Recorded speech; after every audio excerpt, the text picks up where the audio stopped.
Like I'm actually moving to a new country and I'm only packing hours before. Hey, welcome back. My name is Pumalela and I'm currently in the process of reinventing my life. I'm 28 years old and I feel like I've lived a lot of lives in the past year. I went from backpacking Southeast Asia alone on a very tight budget, and through the journey I met some amazing people. I learned a lot about myself, and somehow even after all of that I still don't feel like that was enough. So as you know the story, eventually I went back home to my village, and let me tell you, a lot of grass was touched. At some point I knew I needed to make a decision about what comes next. So during that time I did apply to go back to school, which is something I'd been wanting to do for a while. I just never really knew what I wanted to study or what direction made sense for me. But eventually I got to a point where I was like, okay, if I'm going to give myself a real shot at a better life, I might need to upgrade my studies, maybe pivot a little bit. Good morning. Hi, if you're watching this, we've made it to the good news. I'm moving back to South Korea, as we all know. I think you know at this point. If you're not, if you don't, you just found out. This is how you're gonna find out that I'm moving back to South Africa. I have 5 days before I leave the country. I finally got my visa yesterday. Finally. It was a long time. Like, it actually took 7 days, but then the last time it took like 3 days, which is so annoying because I'm like, I'm already late. My contract was supposed to start at the beginning of March. But just to run it back and give you guys an overview, at the beginning of the year, I did get an email from my previous school. They were asking if I'd be keen to return. And I was like, you know what? Fuck it, let me go back, because I've been sitting at home. Well, I hadn't been sitting at home for that long, but I was at home. I was sort of annoyed with the job seeking in South Africa, and I was like, you know what, let me just go back to that country, especially because I wanted to go back to school, and it presented itself as a very good option. I think I had mentioned it in very briefly in another video about how it's going to allow me to pay for my fees. It's safe. It's a very conducive environment for me to be able to work and learn. I had to expedite my documents, which is kind of crazy that I'm leaving at the end of March considering I've expedited my documents. So I had to expedite all the documents. You get it like months later, but I had to like quicken the process because I was actually supposed to start my job in March, and yet I'm still here in South Africa. It is the 17th of March and I'm still here. I feel very excited to go back to the country. Honestly, I feel like after being in South Africa for a long time, it almost feels like, oh God, I keep standing because why did I position my camera like this? But it almost feels like once you return to South Africa after living abroad, and after living, let me just be specific, after teaching abroad, there's a bit of a disconnect when you come back here. I have 5 days before I leave. Today's Tuesday, I'm leaving on Friday, which means I have 3 days. Also have an assignment that I'm submitting on Monday, which is the day before my birthday, which is on Tuesday.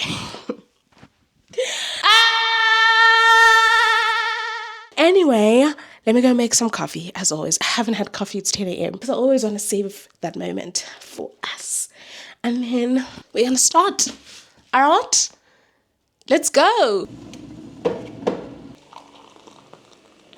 Okay, I just got details for my flat in Korea. I'm probably going to do like a whole apartment tour. I don't know. Another thing is that, like I said, I did this color for the first time. Let me know what you think. It was supposed to be a B.O.B., so they're calling me Bob, but it didn't work out that way. Another thing, I really feel like, and I'm just going to be transparent because I had this conversation with the caller about a week ago about like, I realized that I have a fatal flaw in me that is a reflection of my insecurity more than it is a flaw. And it is the fact that I'm scared of being honest about success. I feel like I have a fear of success, which is kind of ironic when you realize that my name is actually Succeed. But I have a fear of success, and it's been reflecting in a lot of things, and one of them is, my YouTube channel, my YouTube journey, and how I feel like I've been scared to show up. I've been scared to be honest about the fact that I'd love for this to work. And so this is me coming to you and telling you that I really want this to work. And so please watch the ads so that I can get some money.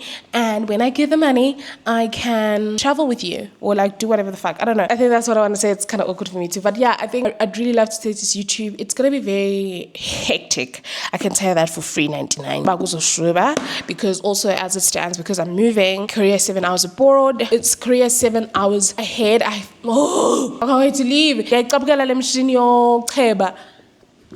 A lot of my lectures, because I'm already having classes at like 6 and 7. My last class is from 7:30 to 8:30. That means it's like my classes are going to be starting at like 1 a.m. once I get to that side, which is kind of scary to even imagine, but I'm just going to try and wing it. There's all of that that's going to be happening, which is why I think I still do want to document this journey. And as much as I've been thinking about it, and I was like, maybe I should just go through this in private and then come back with a success story of like, yeah, mama, I made it. do feel like, based on the feedback that I've been receiving from you guys, now I'm just reflecting about it. I would love to look back and be like, yo, because even now I look back at my videos, I'm like, you are growing, Phumelela, just to be able to look back. Then even the benefit would be that I get to destigmatize failure. I'm hoping maybe that's what comes. I don't know. Actually, this might be a good time for you to let me know what you like about my videos. But I'm hoping that if you watch this, you feel like it's okay if you're going through your own journey. Because heck, I wish I could see someone going through it.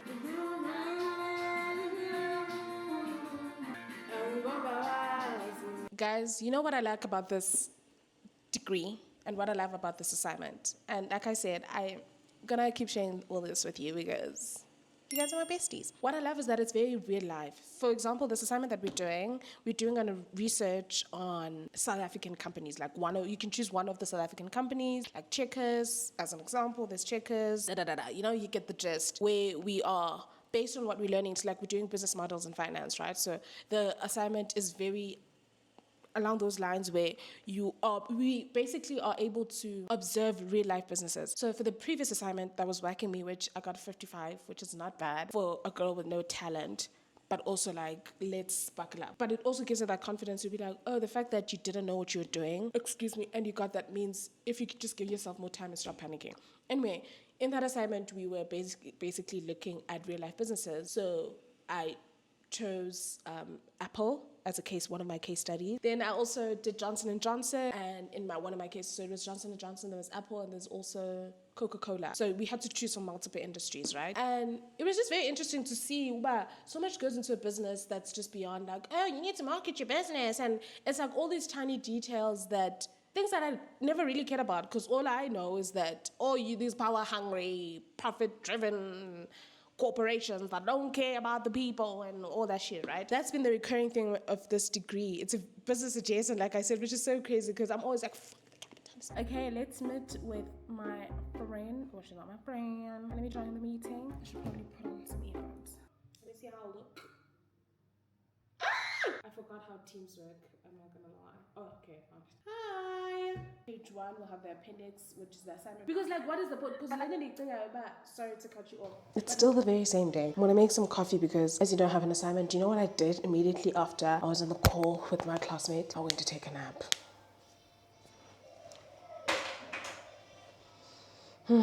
Yeah, that's who I am. That's my identity. So now I have to make up for it. So we're gonna be pulling an all-nighter, but I'm gonna have a cup of coffee in the meantime. I know it's like almost 8 p.m. and I'm gonna have coffee. But that's because I really need to get through. We agreed that we're gonna do the first, so it's a total of 5 questions. So the first 3 questions are worth 25 marks. So it's 5 marks, 10 marks, and 10 marks. So we're gonna do that first, and then tomorrow we're gonna meet, consolidate whatever information we've gathered, and then we're gonna tackle the last 2. And the reason why is because I only have Thursday left before I'm set to leave on Friday.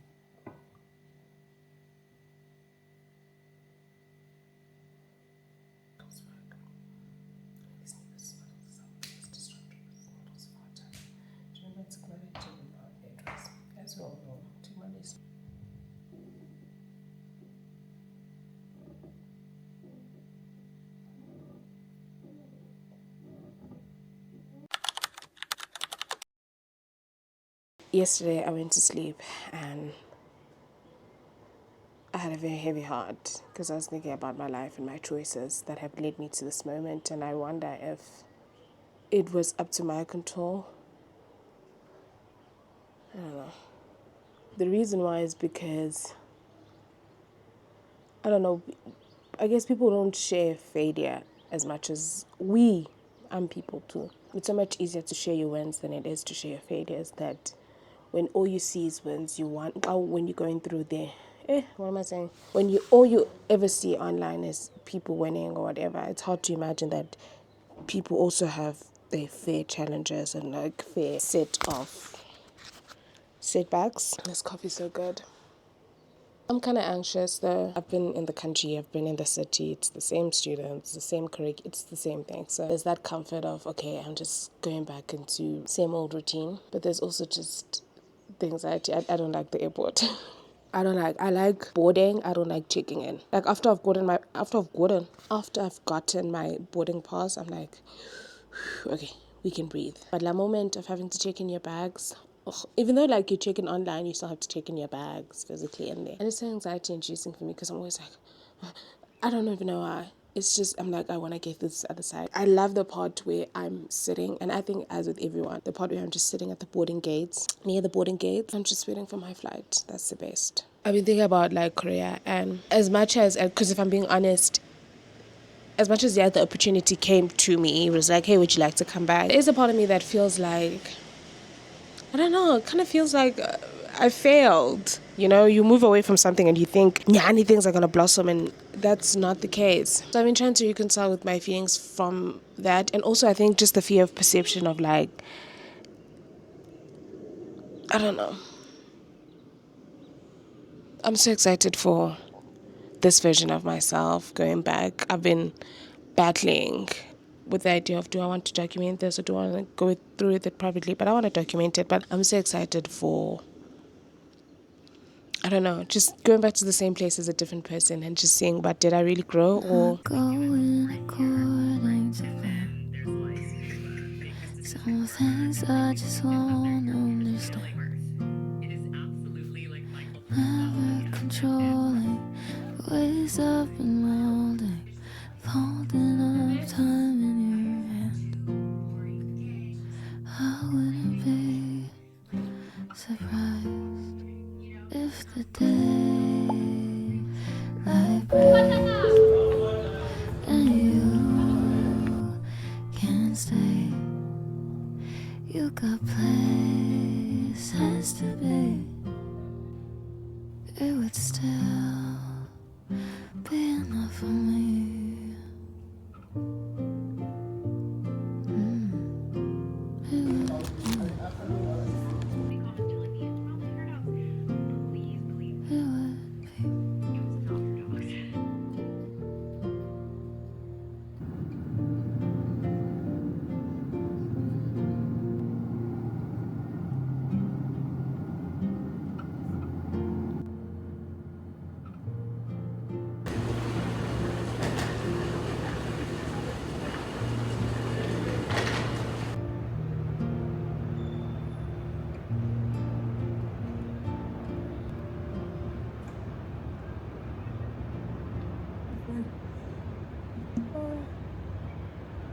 My camera, the way it's sitting, it's making me scared. But I'm doing my assignment, doing my lever. I am in Dubai. Hello, Dubai. And I think why I'm so dedicated to this specific assignment is because, I don't know, I think I understand the concept a bit more. But also, it's a group assignment. I'm paired up with someone, and I'd hate to disappoint her because my problems should not be her problems. So understand? So I'm arriving in Korea. I'm tired. I'm going to be jet lagged.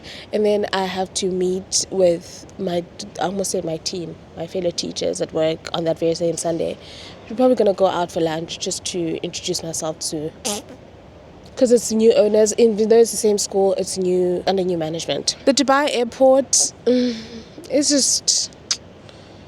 I don't know why it's so hyped. Then why are people hyping Emirates? Because I feel like okay, I'll give it to Emirates. Like, the service is so good. They give you food. Like, you're constantly being fed, which I love. Like, there's no space to be hungry. Here's a snack. Here's another snack.